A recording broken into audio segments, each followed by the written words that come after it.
So I nominated my coworker, Terry, who is beyond an amazing nurse, been at Cook's for over 30 years, and helped me train in as a pediatric sexual abuse nurse when I first moved from taking care of kids in our emergency department. She's one of those people that goes above and beyond and never expects any attention for that. In order for us to do this job, we have to stick together. We really use each other for support, and I think that's crucial. We can't go home and talk to our families about this. Our families can't handle it. They don't want to listen to that. But we support each other.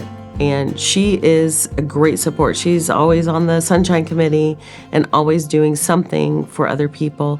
Additionally, she has the greatest humor.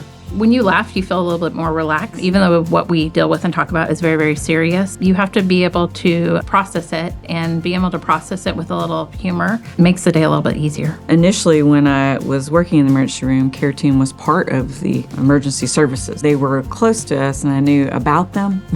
But really didn't know what they did. I knew physical abuse, sexual abuse. So as I talked to them more and kind of inquired a little more, they trained a group of us ER nurses that were helping them cover call.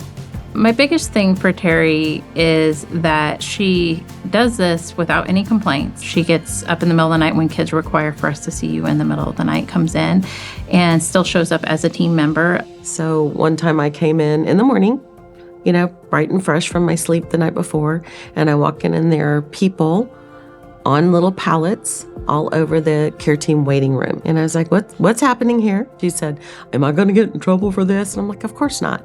You took care of the patients and you did and the family, and you did what you needed to do. But she didn't need to stay there that night, but she did, because they didn't have a safe place to go.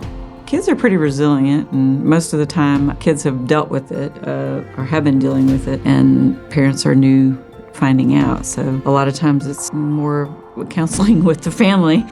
So first of all, her humor helps, okay? She's able, a lot of times when we're talking to kids about some of the worst things that's ever happened, the worst day of their life, she's able to talk kind of kids off that ledge and get them to open up to her. I don't know if it's from, kind of parenting kids and now having grandkids, but some kids that come in with, like say a stonewall look, like I am not going to talk about what happened to me on my worst day ever, she's able to get them open up. That's huge, not just for directing our care to the children, but it's also huge for their healing process. Terry's just so kind and compassionate, and she's very genuine.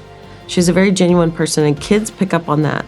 They understand when someone is being fake and when they're not. No, I enjoy what I do, so it doesn't feel like I'm doing anything I shouldn't be doing, or anything above and beyond what I feel like these people need. When I found out Terry won this award, my first reaction was, of course she did, because she is amazing. She really, truly is amazing, and she deserves it. No, it feels good. I mean, I could nominate all the people in my office. I think everybody does a great job, and we're a good team. People drive super far to get to Cook Children's and work here for a number of years because the culture is different here. And so individuals like Terry show that this is a good place to work.